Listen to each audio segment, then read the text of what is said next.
en este caso de Esta llamada se está grabando. querer aprender, tomen apuntes siempre, queridos estudiantes, de un cuadernito. Lo otro, participar en clase, hay que interactuar, cuando se les pregunte, estar atentos. Y de esa manera vamos a desarrollar, pues, de la mejor manera nuestra sesión. Ustedes están ya desarrollando el segundo bimestre y pues siempre tienen que tener esa perspectiva de seguir estudiando sin amilanarse, pues las adversidades siempre lo van a estar, siempre lo están. Problemas familiares, problemas de salud, problemas económicos, problemas sentimentales, etcétera, etcétera. Pero siempre pongan por delante, en este caso, sus estudios como prioridad, ¿no? Es lo que deben tener en orden de sus escala de valores como lo más importante. Bien, queridos chicos, vamos entonces a presentar nuestro tema. Un momentito de presentar la pantalla. Igual que es cuando se genera cualquier duda, con toda confianza, vamos consultando algo que no está clarito. Siempre vamos consultando. Muy bien. Bien, queridos chicos, vamos a platicar el día de hoy una obra bastante interesante, que es el Lazarillo de Tormes, ¿no? El Lazarillo de Tormes es ya, entramos netamente al campo de la literatura, vamos a platicar, analizar, comentar acerca de esta obra del Lazarillo de Tormes como una de las primeras obras que se desarrolla en España, que es nuestra madre patria, ¿no? Muy bien. A ver, vamos acá. ¿Qué observa o qué se observa en las imágenes? ¿Alguien me podría hacer la descripción de estas imágenes? Una descripción, voluntaria, una voluntaria. Solamente descripciones, cuando digo descripción es indicar qué es lo que están viendo, ¿no? Describir lo que están viendo. ¿Alguien? Vamos, chicos, no tengan temor de platicar, no le estoy pidiendo otra cosa que describir nada más. Es un viejito con un niño, Ya, profesor. Bueno, hola, hijita, un viejito y un niño. ¿Y qué están haciendo el viejito y el niño? ¿Qué estarán haciendo? está tomando, agarrando el viejito una copa, parece, Ajá.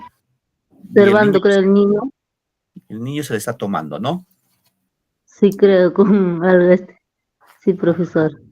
¿Tu apellido es Urbano? ¿Tu otro apellido? ¿Urbano qué más? Urbano Sánchez, Vanessa Giovanna. Gracias. ¿Hay otra participación de la otra imagen? A ver, ¿alguien quiere participar? En la otra imagen Está se en ve una peluquería. Diga. Está en una peluquería o algo así. Ya. ¿Y qué ves? Cortando un niño y un niño está sentado ahí. Ya. ¿Y el niño qué crees que está haciendo ahí? Está tomando esperando. está tomando algo que no es suyo. Intenta robar. Sí, está hurtando algo. Ajá, muy bien. Guión, ¿no? Guión Montes. Sí, Montes, otro apellido. Mancilla. Sí, gracias. Bien, ahí un poco han hecho una descripción en este caso, de estas dos imágenes. Ahora, acá, como la otra pregunta indica, a ver, para ordenar a los chicos lo que quieren participar, para decir, no, así, profe, yo participo y el profe no me toma nota. Van a levantar la manito, ¿ya? A ver, lo que quieren, la otra pregunta es, ¿por qué ambos niños, o sea, en la imagen 1 y en la imagen 2, por qué ambos niños tienen esas actitudes? Ahí hacemos un poco de inferencia. A ver, hijo, bueno, no sé si Aya no Koji, bueno, no sé. ¿Cuál es tu nombre? Disculpa. ¿Tu nombre? Sebastián. ¿Tu apellido, hijo? Para tomarte nota. Rodríguez. Rodríguez, ¿otro apellido? Gutiérrez. Gutiérrez. Tu nombre es Sebastián, ¿no? Sí. A ver, hijo, explícanos esa parte, a tu En criterio. la primera imagen, yo digo que, bueno, en la segunda, al niño no le han inculcado los valores de no tomar lo que no es de él y por eso lo está haciendo. Y la primera también, la primera imagen también, ¿crees que es lo mismo? Porque ahí dice, No. ajá, ya. Muy bien, gracias Sebastián, gracias. Muy bien, entonces vamos a continuar, ¿ya? De eso se trata esta obra que vamos a hablar el día de hoy. Cuando hablamos del Lazarillo de Tormes como una de las novelas seguramente importantes del siglo XV, XVI, XVII, nos tenemos que ubicar en el aspecto histórico-cultural, ¿no? En ese entonces, disculpe, vamos a encontrar en este punto, chicos, por ejemplo, en España, ¿qué es lo que pasaba, no? En el siglo XV, XVI, XVII. Por ejemplo, va a haber la expulsión de los moros en España.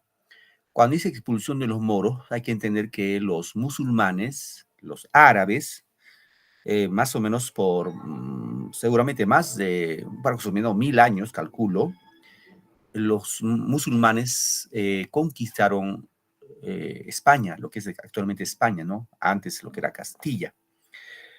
Entonces, en un momento determinado, los cristianos, los católicos, van a expulsar a los musulmanes, ¿no? Y ojo, ¿eso repercute? Claro que sí. ¿Qué hubiera pasado si los musulmanes hubieran seguido gobernando España, conquistando España, y por ahí llegaban a América? Crean, chicos, nosotros no hubiéramos seguido la religión católica, hubiéramos seguramente seguido la religión musulmana. Nuestro Dios, nuestro Redentor no hubiera sido Jesucristo, sino Mahoma. Nuestro libro sagrado no hubiera sido la Biblia, hubiera sido el Corán, ¿no? Hubiéramos andado así como en los países árabes, tapaditos, las mujeres cubiertos, y los varones, ahí, bueno, podían tener, si podían mantener, pues más de dos mujeres, ¿no? Pero gracias a no se dio eso, y los españoles, los cristianos, sobre todo, los cristianos en España van a expulsar a los musulmanes, ¿no? ¿Qué más? En esta etapa también vamos a encontrar la primera gramática española, ¿no? Recuerden que una vez que se ha expulsado a los musulmanes, se va a consolidar el castellano como lengua y idioma oficial de España, y por ende se va a escribir la primera gramática de la lengua española, entendido que todas las lenguas, así como el quechua, el inglés, el aymara, el francés, italiano, etcétera, tienen su gramática, o sea, la parte normativa, cómo debemos escribir, cómo debemos hacer la parte de la sintaxis, etcétera, ¿no? ¿Qué más? Otro aspecto que tenemos en esta etapa es el descubrimiento de América, ¿no? Eso se da en 1492, cuando los reyes católicos van a, en este caso, solicitar la presencia de un navegante que es Cristóbal Colón, italiano, para que pueda buscar nuevas rutas para llegar a la India, pero pues Colón pensó que había llegado a la India, pero no fue la India, fue el nuevo continente llamado América. Bien, gracias a su imperio colonial, España se convirtió pues en esa época en una potencia mundial, ¿no? En una potencia mundial. Muy bien, vamos definiendo esta parte. En este punto decimos que se denomina siglo de oro, ¿no? Siglo de oro, al periodo comprendido entre los siglos XVI y siglo XVII, chicos. Es decir, en estos dos periodos, 16 y 17, en el siglo XVI va a aparecer en este caso la obra que hemos indicado al inicio, que es el Lazarillo de Tormes, ¿no? Y el siglo XVII, en los cuales la literatura, ojo, la literatura española va a alcanzar su mayor desarrollo y esplendor. Ahora, se llama siglo de oro, chicos, siglo de oro o edad de oro de la literatura española, reitero por favor, en los periodos comprendidos del siglo XVI y XVII, en la cual en España van a surgir escritores muy notables, ¿no? Un cúmulo de escritores, o sea, cantidad de escritores, pero muy notables, tanto en la poesía, en la novela, en el teatro, ¿no? Y por eso se llamó, o se le llama a esta época como el siglo de oro de la literatura española. Bien, en esa época vamos a dividir la literatura en dos etapas. En el siglo XVI, lo que corresponde al Renacimiento, ¿no? Siglo XVI, el Renacimiento. Recuerden que el Renacimiento es un movimiento literario artístico que surge en Italia, ¿no? Y su mismo nombre dice re en etimología significa volver, nacimiento a nacer. Es decir, los escritores, no solamente españoles, sino europeos, van a intentar, digamos, retomar las costumbres literarias, tanto en forma y fondo, de la literatura griega y la literatura romana, de la época clásica, ¿no? Y en el siglo XVII se da la etapa del barroco, ¿no? La etapa del barroco también, que es un movimiento artístico que no solamente abarcó la literatura, sino otras artes, como por ejemplo la, la arquitectura, ¿no? Entendido que en esta etapa, en Europa, Alemania, Francia, España, Italia, se van a construir pues las hermosas catedrales, ¿no? Como por ejemplo la Catedral de Chartres, que está en Alemania, la Catedral de Nuestra Señora de Nostradamus, o que está en Francia, catedrales que sorprenden a propios extraños primero por los adornos que tienen, ¿no? Por los adornos, excesivos adornos, muy minuciosos, muy bien trabajados. Y otro que sorprende a propios extraños son los vitrales. Esas catedrales tienen un vidrio muy especial, incluso se dice que es de material desconocido, y pues es una de las, digámoslo, de los enigmas de esas catedrales, ¿no? Y eso se da durante el barroco y también va a repercutir en el campo de la literatura. ¿Qué características tuvo esta literatura, ¿no?, del siglo de oro español? En este caso hemos indicado presentados en dos etapas, ¿no? El Renacimiento en el siglo XVI, XVI, y el Barroco en el siglo XVII, ¿no? Otra característica, que se desarrollan todos los géneros literarios, ¿no? Cuando decimos que desarrollan todos los géneros literarios, entendido en este caso el género lírico, el género narrativo, el género dramático, ¿no? El género épico ya no, se dio antes, sí, pero en esta etapa ya no encontramos el género épico. ¿Qué más? Otra característica es el rechazo a lo medieval, ¿no? Cuando decimos rechazo a lo medieval, entendido de que en Europa, desde el siglo V al siglo XV, se vivió la etapa del medioevo. Y la edad medieval repercutió sobre todo, ¿no?, en el pensamiento del hombre medieval. Y para ellos recuerden que lo más importante era la fe, la religión, ¿no? Y por ende, digámoslo así, todo aquel que tenía otro pensamiento ajeno a la religión, pues simplemente se le catalogaba como hereje y se le castigaba con pena de muerte, ¿no? Muchas veces eran quemados vivos por la Santa Inquisición, ¿no? Ese periodo duró 1000 años, ¿no? 1000 años. Y en esos 1000 años hay que entender, chicos, que no hubo mucho avance, o no hubo avance ni científico ni artístico sobre la faz de la Tierra. Fue la etapa más oscura que vivió nuestra humanidad, ¿no? O sea, la Iglesia sofusgó a todo pensamiento, digamos así, que rompía los cánones, ¿no? Por ejemplo, seguramente ustedes recuerdan a un gran astronauta que fue Galileo Galilei. Este personaje, este astronauta dijo, por ejemplo, que la Tierra pues no era... Ojo, recuerden que en la época medieval los hombres del medioevo decían que la Tierra era plana. No, era plana, cuadrada, era inmóvil.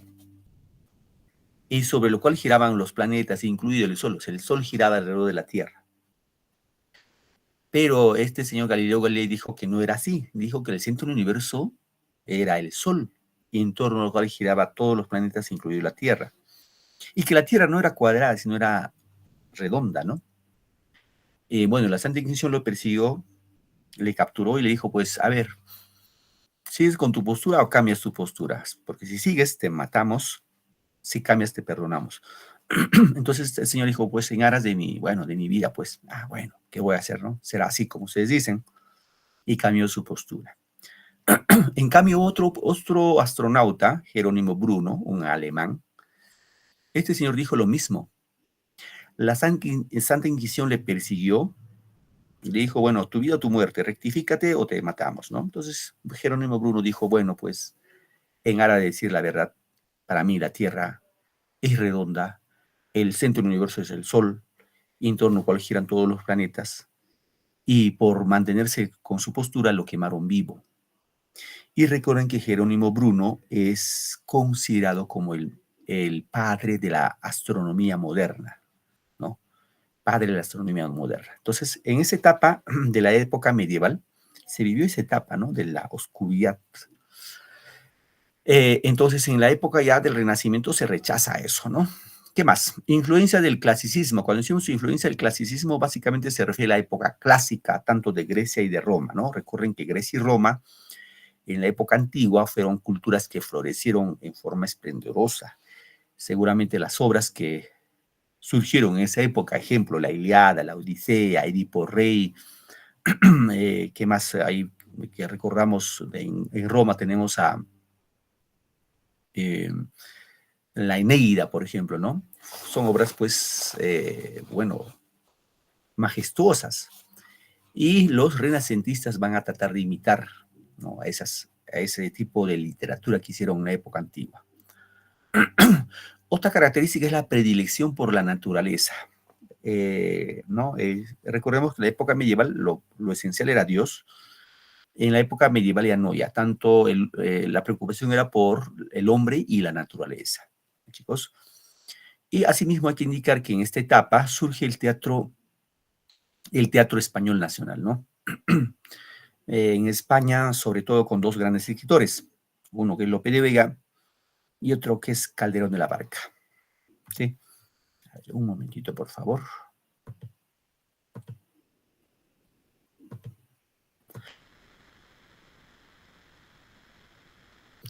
Muy bien, continuamos, chicos.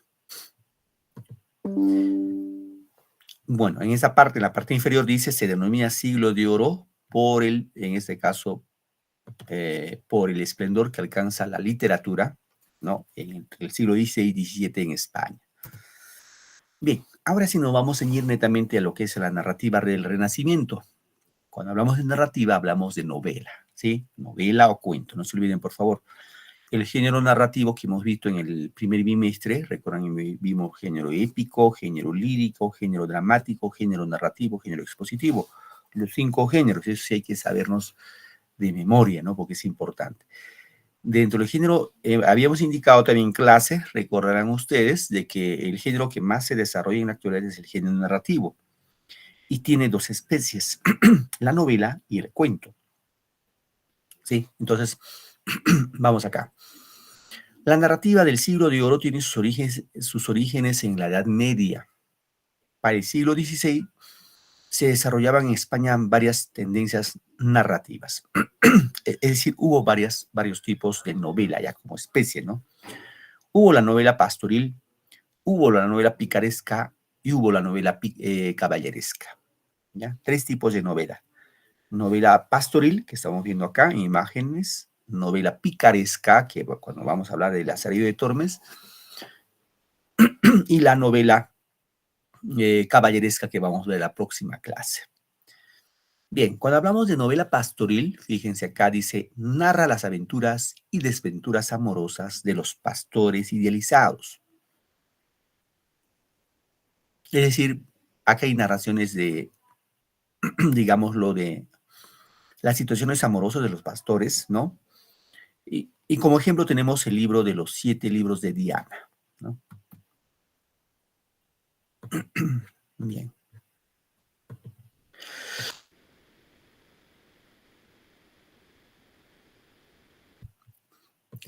Continuamos, chicos. Ahora vemos las novelas de caballería, ¿no? En este caso, las novelas de caballería derivadas de los cantares de gesta, eso vienen de la época medieval, ¿no? Y en la que se van a narrar hazañas de caballeros andantes. Eso de la novela caballería vamos a ver la próxima clase, ¿no? Como hemos indicado, tenemos como ejemplo acá El tirante del blanco, que es una obra, o Amadís de Gaula. Pero aquí la obra seguramente más conocida por todos nosotros es el ingenioso hidalgo Don Quijote de la Mancha. Bien, ahora sí nos vamos a centrar en lo que es la novela picaresca, el tema que vamos a estudiar el día de hoy.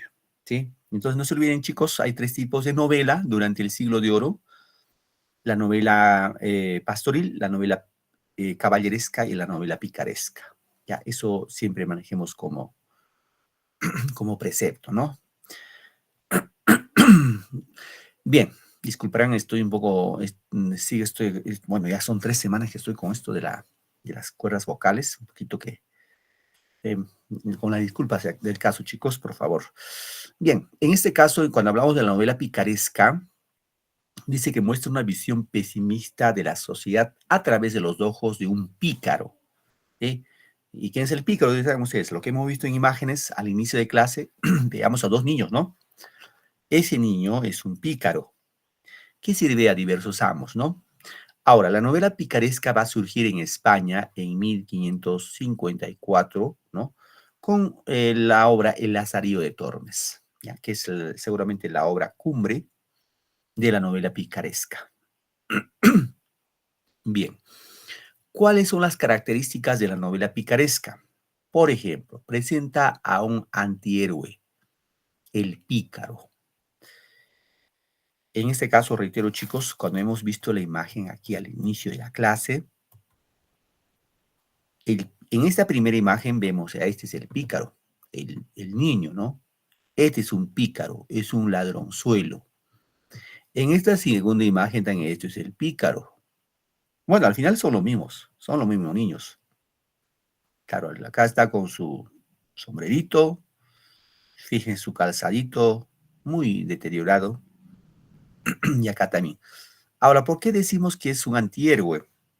Porque en esta novela, El Lazarillo de Tormes, el personaje principal de esta novela es este chico llamado Lazarillo.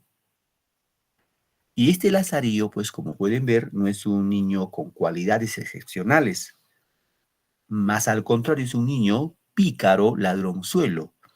Porque acá en esta segunda imagen, como ven, está cogiendo, como ya lo han dicho ustedes, una prenda que no es suya. Mientras aprovecha que el barbero le está quitando las barbas ahí a un cliente, ¿no? En la primera imagen igual, si ves este ancianito, si te das cuenta, ese ancianito pareciera dormido o ciego, ¿no? Y aprovecha ese niño para, pues, tomarse el vino, ¿no?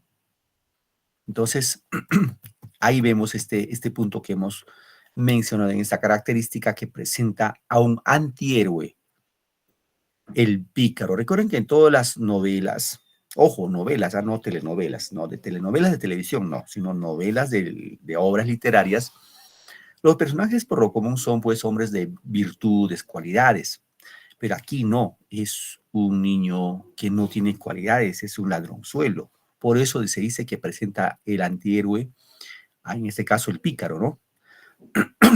Otra característica, que esta novela es autobiográfica, ¿sí? Autobiográfica. Es decir, está narrado en primera persona, ¿sí, chicos? Narrado en primera persona. Si narra su propia vida, el niño, en este caso Lazarillo, va a narrar su propia vida.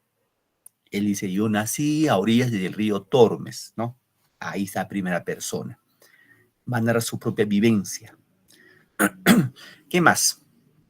Es realista. Cuando dice realista, se supone, o es de suponerse que narra lo que ha sucedido, lo que es la realidad en España en el siglo XVI.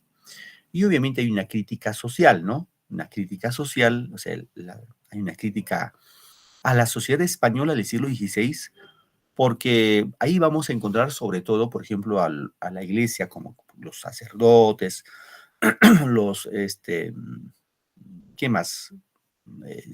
Personas ligadas a la iglesia, sobre todo, que pues vivían en una, digámoslo, en una falacia. Aparentemente tenían poder económico, pero vivían en la más completa pobreza. Bueno, muchas veces porque no tenían dinero y otras veces porque eran mezquinos, ¿no? Entonces, hay una crítica a la sociedad española de ese entonces. Ahora, como novela picaresca no solamente encontramos Lazarillo de Tormes, tenemos otras obras, ¿no? Por ejemplo, acá, bueno, acá mencionamos el Lazarillo de Tormes como la mejor novela de la novela picaresca. Otra obra es de Guzmán de Alfarache, el autor es Mateo Alemán. La obra La pícara Justina de López de Úbeda. La vida de los Buscón Don Pablos de Francisco de Quevedo. Rinconete y Cortadillo de Miguel de Cervantes. Ahora, como se pueden dar cuenta, chicos, ustedes dirán, profe, ¿y por qué el Lazarillo de Tormes es de autor anónimo? Ya saben que decimos anónimo porque no se sabe quién escribió esa obra, no se sabe. Ahora se dice, de acuerdo a la crítica, se dice que el autor de la obra, de esta novela de Lazarillo de Tormes, se ocultó bajo el anonimato por miedo al castigo de la iglesia. Repito, ¿ya? El autor de Lazarillo de Tormes posiblemente se ocultó bajo el anonimato por temor, por miedo al castigo de la iglesia. Es decir, muchos de los personajes que se van a mencionar en esta obra son personajes de la iglesia. Entonces, pues había ese temor, ¿no? Porque la iglesia, hemos dicho ya hace momentos atrás, en la época medieval la iglesia jugaba, pues era una entidad muy poderosa. Obviamente el Renacimiento sigue igual. Bueno, hasta ahora la iglesia pues es poderosa, ¿no? Se me dice, no, profe, la iglesia no es... la iglesia no, profe, ellos viven de las limosnas. No, bueno, es lo que nos hacen creer. Ojo, no estoy contra la iglesia. La iglesia pues cumple un rol importante, ¿no? En nuestras vidas, en pues la creencia, la fe, pero de que ellos viven en la más completa pobreza, eso es falso, falso de toda falsedad. Bien, vamos acá. El nombre completo de la obra es así. Como ven acá, esta portada de este ladito es la portada de la primera publicación, La vida de Lazarillo de Tormes, de sus fortunas y adversidades, que se publicó en 1554. Acá está el año de publicación inclusive, ¿no? Entonces, el nombre completo de la obra, reitero chicos, es La vida de Lazarillo de Tormes y de sus fortunas y adversidades. Bien, aquí, como podemos entender, es la primera novela picaresca, ojo, primera novela picaresca aparecida en 1554 en 3 lugares diferentes. Apareció en Alcalá de Henares, apareció en Burgos y en Amberes. ¿Esos lugares donde quedan, profe? En España. Ya, en España. Disculpen, queridos estudiantes. Ahora, esta obra, El Lazarillo de Tormes, el género, ya hemos dicho que es el género narrativo. Eso no hay que olvidarnos, por favor. Género narrativo. La especie es una novela de tipo picaresca. Eso, por favor, querido estudiante, no te olvides. Eso sí, por favor, te voy a pedir si es posible. Esto sí no puedes patinar acá, ¿no? Los géneros literarios que hemos visto en el primer bimestre, manéjate al revés y al derecho. Sus especies igual. Entonces, a un momento alguien te dice, a ver, este libro, ¿a qué género pertenece? Entonces, tú debes saber diferenciar en qué género está, ¿no? Y qué especie está. Y si tienes duda, pues pregunta, ¿no? Profe, esta parte no logro entender. Y aclaramos, ¿no? Bien, el tema de esta novela es, por ejemplo, uno es la honra. Chicos, a ver, vamos acá. Uno de los temas es la honra, otro es la pobreza, otro es la astucia, en este caso del Lazarillo, para sobrevivir en una sociedad paupérrima. Ojo, tema la honra, la pobreza y la astucia del Lazarillo para sobrevivir en una sociedad paupérrima. A ver, chicos, se me están durmiendo. No, profe, no hace, está que hable el profe, no me hace, quiero hablar, pero no me deja participar. ¿Qué será paupérrima? A ver, rapidito. ¿Quién me da la respuesta? ¿Qué es paupérrimo? ¿Qué es lo paupérrimo? Yo le digo, chicos, yo vivo en una condición paupérrima. ¿Y qué quiere decir eso? A ver, ¿alguien me puede comentar, bueno, no sé, como noción, qué es paupérrimo? Profesor, disculpe, pobre. Ajá, muy bien, Vanessa. Vanessa, ¿no? Sí, profesor. Muy Vanessa bien. Urbano. Correcto. Ojo, lo paupérrimo es más que pobre. Es más que pobre. O sea, ser pobre, por ejemplo, pues puedo tener necesidad de quizás comprar, a ver, eh, quiero un ejemplo, ¿no? Eh, quiero comprarme, a ver, ¿qué cosa? Un pantalón, pero no tengo dinero. Pero sí me puede alcanzar para comprarme, pues, mi pan, etcétera, ¿no? Entonces, pero lo paupérrimo, chicos, es ya no tener ni para el té, no tengo ni para el pan. Es decir, el extremo de la pobreza, ¿ya? Lo paupérrimo es como no tener cómo vivir. Así es. Muy bien, gracias, Sebastián. Es exacto. Si ya no tienes nada, es lo extremo de la pobreza. Muy bien. El autor de esta obra, ya saben, es anónimo. Ojo, ahí va grabándote un término, el término paupérrimo. Recuerden que ustedes como estudiantes de secundaria tienen que tener pues un vasto vocabulario, ¿no? Porque si no, nos quedamos muy exiguos en nuestro lenguaje y cuando vas a postular vas a necesitar de esos términos. Y por ejemplo, te ponen un ejemplo, ¿no? Ejemplo, sinónimos. Sinónimo de paupérrimo. Pucha, man, ¿qué es paupérrimo? Ah, pero si tú lo vinculas muy bien y úsalo, pues en tu conversación, pues a ver, aunque sea de broma, tus amigos, mira, vivo una situación paupérrima, ya por ahí vas acostumbrándote y vas a tener sentido lo que estás platicando, ¿no? Entonces, términos que vamos aprendiendo hay que internalizarlo y practicarlo, ¿no? Bien, la estructura de esta obra tiene 7 tratados más un prólogo. Chicos, bien, aquí vemos un poquito. El Lázaro o Lazarillo es el personaje principal, no se olviden, chicos, el Lazarillo o Lázaro, ¿no? Este Lázaro es un niño que nació a orillas del río Tormes, ¿no? Esto en Salamanca, España. Bueno, sus padres fue Tomé González y Saidé. Ahora, cuando muere su papá, el Lazarillo queda huérfano de papá porque su papá murió, y su madre se casa con tiene otro compromiso, y pues la mamá temiendo, muchas veces los padrastros son malos, ¿no?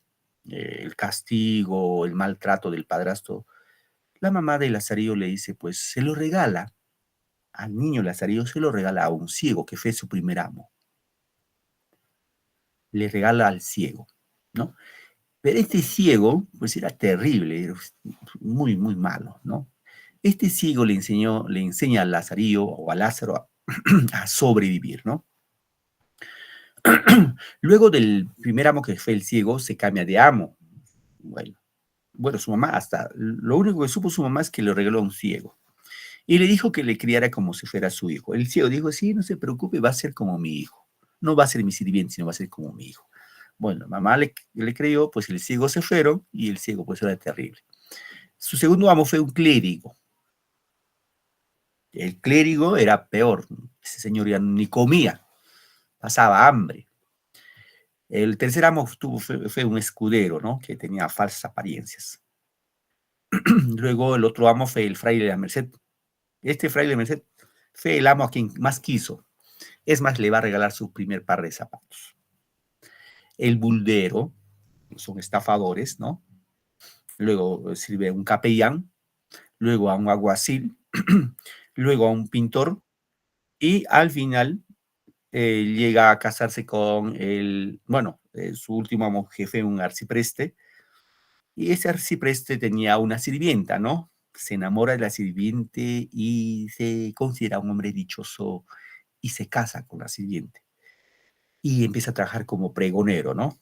Como pregonero. Dirán, profe, ¿qué es pregonero? ¿Qué es el que pregona? Seguramente en el Perú pues hay pregoneros. Por ejemplo, cuando, cuando por tu puerta pasa, le dice, compro fierros, chatarras, no con su parlante, con su micro, es un pregonero, ¿no? Pero en el caso de él, era un pregonero de vino. O sea, decía, vendo vinos seguramente, ¿no? A ver, chicos, un momentito, por favor. Buenas tardes. Estoy en clases. Me desocupo y le timbro, por favor. Sin falta. Sí, primo, no te preocupes. Ya te timbro, te timbro. Gracias. Disculpen, chicos, su familiar. Bien, a ver, vamos acá. Esto más o menos es el esquema. Ese es el esquema que tenemos de Lazario de Tormes, ¿no? De la obra. El primer tratado, la primera parte hemos dicho en este caso, su primer amo que fue un ciego, ¿no? Un ciego. Este ciego es, pues, hemos dicho que era terrible, ¿no? Pero era tremendo ese señor. Bien, Tomé González y Antona Pérez, que son sus padres, ¿no? De Lazarillo. Ya me he dicho que Tomé González murió y Antona trae nuevas nupcias y se casa con Saidé, que es su padrastro, ¿no? Bien, en esas circunstancias, pues va a pasar algunas experiencias. Por ejemplo, una de las experiencias era en la imagen que hemos visto al inicio, en esta partecita. Ese es el famoso ciego, ¿no? Ese es su primer amo. Este ciego, dice, cuidaba con mucho celo su jarrón de vino, ¿no? Le tenía por lo común colgado en su cuello su jarrón de vino. Y pues seguramente Lazarillo se le antojaba, ¿no? Tomarse ese vino. Pero no había forma. Se dice que entonces, ¿qué hizo Lazarillo? Le hizo un agujero en la parte inferior del jarrón, lo tapó, lo cubrió con, en este caso, con cebo. Y entonces, mientras que el ciego estaba pues ahí, como cieguito, ¿no? Obviamente era ciego, no miraba, chapaba digámoslo, la cañita y se chupaba el vino, ¿no? Bueno, así le funcionó en muchas oportunidades hasta que un día le descubre. Al descubrirle, le da una bofetada al pobre Lazarillo que salen disparar los dientes. Bueno, ahí se la tenía jurada una, ¿no? En otra oportunidad se dice que este ciego mandó comprar un racimo de uva, no sé, uvas, y se dijo, bueno, siéntate en mi delante, ¿no? Ciego y Lazarillo frente a frente. ¿Va? Y el tema era que tenían que comer uva por uva, unito por unito, ¿no? Sin trampa. Pero como el Lazarillo, ojo chicos, el Lazarillo tenía un problema. ¿Cuál era su problema? Que tenía mucha hambre. El niño todos los días despertaba, pues su preocupación de todos los días era qué cosa va a comer ese día. Esa era su preocupación. ¿Qué voy a comer? No estaba preocupado pues, en vestirse, en estudiar, nada. Su preocupación era qué va a comer ese día. ¿Por qué? Porque este ciego pues le hacía pasar hambruna. Así que, bueno, pues se sentó frente a frente, empezaba a comer la uvita, pero Lazarillo, como era astuto, empezó a sacar dos en dos. Y no sabemos si el ciego había contado las uvas, pero la cosa que le dijo, bueno, faltan las uvas. Y le dio otra bofetada más. Bueno, ya Lazarillo se cansó, se dice que lo llevó por la calle y le hizo chocar contra un poste al pobre ciego y lo abandonó. Y se va a cambiar a su segundo amo, en este caso, que va a ser un clérigo. Pero este clérigo era pues un tipo avaro, ¿no? Este clérigo acá se empeora su situación de hambre, se empeora acá, ¿no? Aquí sí empeora. Se dice que este señor comía, por ejemplo, las vigas del pan, pues este avaro, este clérigo los botaba, ¿no? A la basura. Y eso cogía el Lazarillo y comía, ¿no? Para saciar su hambre. Otra oportunidad se dice que el queso se forma cuando está ahí, pues se forman unas costras, ¿no? Los hongos, y hay que rasparlo el queso, ¿no? Para comerlo. Esas costras los comía por necesidad de hambre. Bueno, su segundo amo fue entonces el clérigo avaro, en la cual, reitero, su hambre empeora, ¿no? El tercer amo que tuvo fue un escudero arruinado. Este escudero arruinado es el amo que le da buen trato, ¿no? Le trató bien, de alguna manera. El otro amo fue el fraile de la Merced, su cuarto amo, ¿no? Que vivió, bueno, estuvo poco tiempo con este amo. Eh, el otro amo fue el quinto, en este caso, que fue un buldero, estafador. Y ahí aprende una lección a no inmiscuirse en cosas que no son suyas, ¿no? En el sexto amo fue, hemos hecho un maestro de pintar panderos, ¿no? El capián, en la cual trabaja de aguador, ¿no? Se cargaba agua con su burrito. En el séptimo amo, en este caso, el tratado, en este caso es el alguacil, en la cual trabaja en situaciones un poco peligrosas, riesgosas, y al final trabaja pues con el arcipreste, ¿no? Y se casa con una sirviente en la cual pues se siente recién a partir de eso un hombre feliz, ¿no? Y a partir de ello trabaja como pregonero. Sí, chicos, muy bien. A ver, acá nomás para ir avanzando, vamos a hacer un pequeño video, ¿ya? En video para que ustedes lo entiendan mejor, esta obra de Lazarillo de Tormes. Bueno, antes del video, a ver, acá hay un temita que quiero compartirles, ¿ya? Antes de ir el video, un ratito, chicos.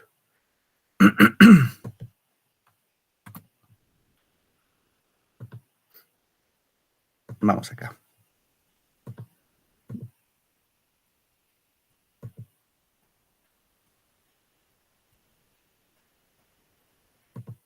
Este es el argumento de Lazarillo de Tormes, ¿ya? Brevemente voy a narrarlo.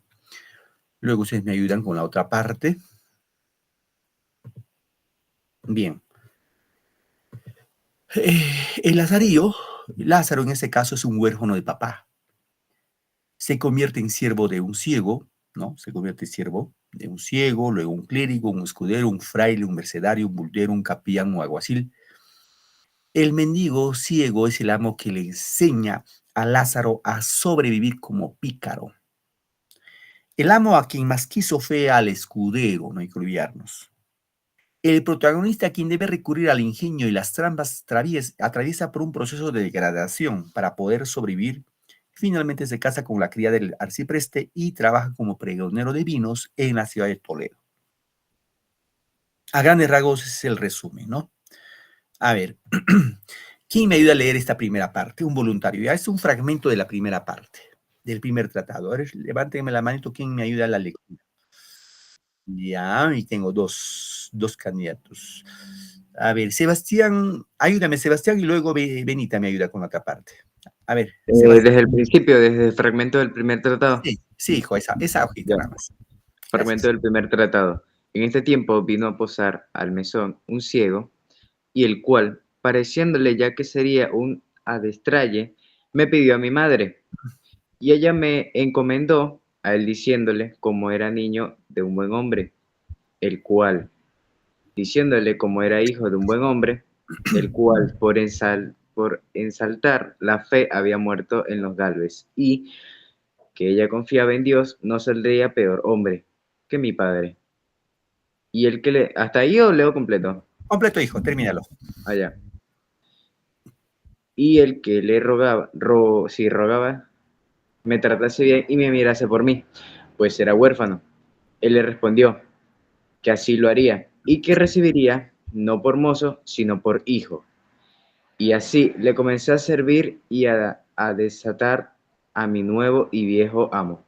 Gracias, gracias, Sebastián. Bien, esta primera parte, como pueden ver, chicos, ojo, el lenguaje que vemos acá todavía es un lenguaje, el castellano de información, ¿no? Adestrar, por ejemplo, ahí vemos el término adestrar, ¿no? Hay términos que no están en uso en la actualidad. Entonces aquí, pues cuando lo entrega, le dice, fíjese, ¿no? ¿Qué le dice la mamá? La mamá le dice pues que le rogaba que le tratase bien y mirase por mí, pues le dice, mi hijo es huérfano y trátalo bien, por favor. Y el ciego le dice, pues así lo haré, y no lo recibo por mozo, sino como por hijo. Y así comenzó a servir a su viejo amo. Vamos a ver la otra parte. ¿Quién era la que me levantó la manito? Don Benita Pérez Castillo. Buenas tardes, profesor. Hola, hija. A ver, ayúdame con esa parte. Ya. ¿Cómo estuve? A ver, voy a ver si veo bien, profesor. Va todo bien. Como estuvimos en Salamanca, algunos pareciéndole a mi amo que no era la ganancia a su contexto, a su contento, determinó irse de allí. Y cuando nos subimos de partir, yo fui a ver a mi madre y ambos llorando me dio su bendición y dijo: hijo, ya sé que no te veré más, procura ser bueno y Dios te guíe. Criado, ay, disculpe, profesor, casi no puedo ver. Dios te guíe, criado te, ay, no veo, profe. Ahí sí, nomás. No. Criado te y con buen amo te he puesto. Ay, bendito Dios, no veo mucho, profesor, disculpe. No te preocupes, yo te ayudo ya, hija, yo te ayudo ya. Está bien, gracias, profesor. Le dice así, la madre dice: hijo, ya sé que no te veré, más procura ser bueno y Dios te guíe. Criado te he y con buen amo te he puesto. Bueno, ese buen amo era el ciego, ¿no? Válete por ti. Él le dice la mamá. Y Lázaro dice: y así me fui para mi amo que esperándome estaba. Salimos de Salamanca y llegando al puente está la entrada de ella. Fíjese cómo escribe, de ella, antes se escribía así, ¿no? De ella un animal de piedra y casi tiene forma de toro. Y el ciego mandóme a que llegase cerca del animal y allí puesto me dijo. A ver, ¿qué le dijo? A ver, ¿quién me ayuda con esta parte? Otro voluntario. Vamos, chicos. A ver, Juliet. Sí, Bravo. profesor, muy buenas tardes. Hola, hija. A ver, ayúdame con eso. A ver, dice, Lázaro, llega el oído a este toro y oirás gran ruido dentro de él. Yo simplemente llegué creyendo ser Ansi y Ajá. como sintió que tenía la cabeza par de la piedra, afirmó recio la mano y diome una gran calabazada en el diablo del toro. ¿Qué más de 3 días me duró el dolor de la cornada? Y díjome: necio, aprende que el mozo del ciego un punto ha de saber más que el diablo. Y rió mucho la burla. Parecióme que en aquel instante desperté de la simpleza en que como niño dormido estaba. Dije entre mí: verdad, dice este que me cumple avivar el ojo y avisar, pues solo soy y pensar cómo me sepa valer. Muy bien, gracias, Juliet.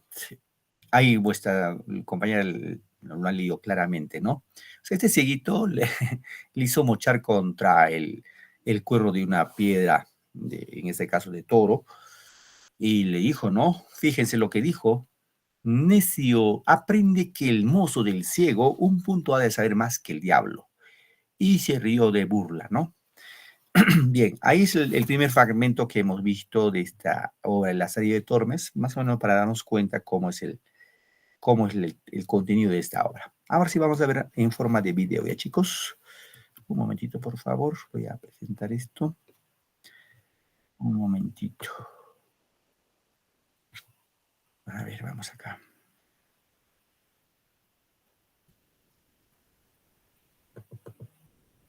El Lazarillo de Tormes es una novela picaresca de origen español, del cual no se conoce el autor. Bien, vamos acá, chicos. Ahora sí, presento.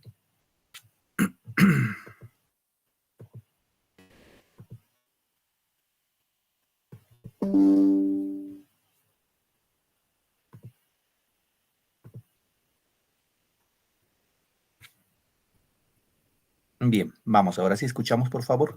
Es una novela picaresca de origen español, del cual no se conoce el autor, es decir, que es anónima, y las primeras ediciones datan del año 1554. Comencemos. Lázaro cuenta su historia desde su infancia.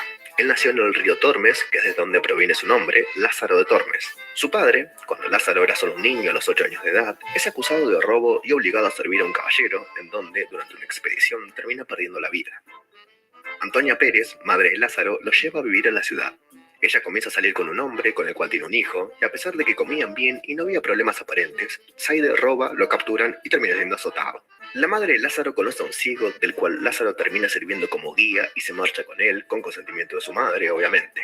Después de un tiempo, Lázaro se da cuenta que el ciego era mezquino y se termina cansando. Entonces, por medio de un engaño, lo abandona. Lázaro se encuentra con un clérigo con el cual comienza a trabajar, pero no le va muy bien ya que él era mezquino, avaro y no lo alimentaba. Lázaro se cansa de esto y le roba un pan. El clérigo asegura el pan pensando que era algún animal el que se lo robaba, pero cuando se entera de que era Lázaro, decide despedirlo. Lázaro entonces se va para Toledo, donde vive unos días de limosnas. Ahí se encuentra con un escudero, el que aparentaba ser de familia rica, pero en realidad era pobre, el cual se convierte en su próximo amo. Para comer, Lázaro tenía que mendigar y darle una parte al escudero. Después, en la ciudad se prohíbe el mendigar, entonces el escudero no come por unos días, pero Lázaro sí, gracias a unas vecinas que lo ayudan. Cuando el escudero consigue una moneda, manda que Lázaro compre algo. Más tarde, cuando los amos de la casa donde vivía el escudero vienen a cobrar el alquiler, el escudero desaparece y Lázaro queda solo nuevamente. Las vecinas que ayudaron a Lázaro anteriormente lo llevan con el fraile de la Merced, su próximo amo. El fraile era una persona que caminaba muchísimo y a Lázaro se le rompen los zapatos en la primera semana, por lo que el fraile le termina regalando otros. Después de un tiempo, Lázaro se cansa de seguirlo y lo abandona.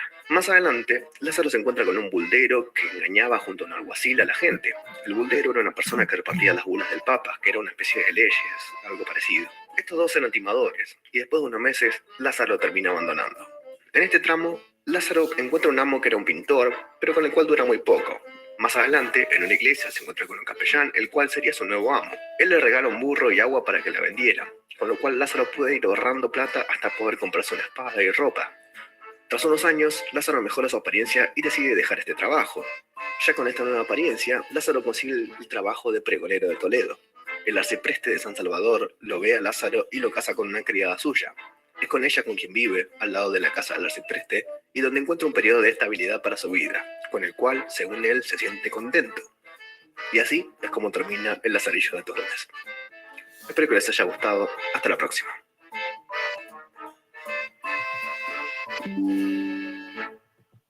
Muy bien, chicos. Ahí el pequeño resumen de la obra El Lazarillo de Tormes. A ver, ¿alguna pregunta, por favor, hasta acá, queridos chicos?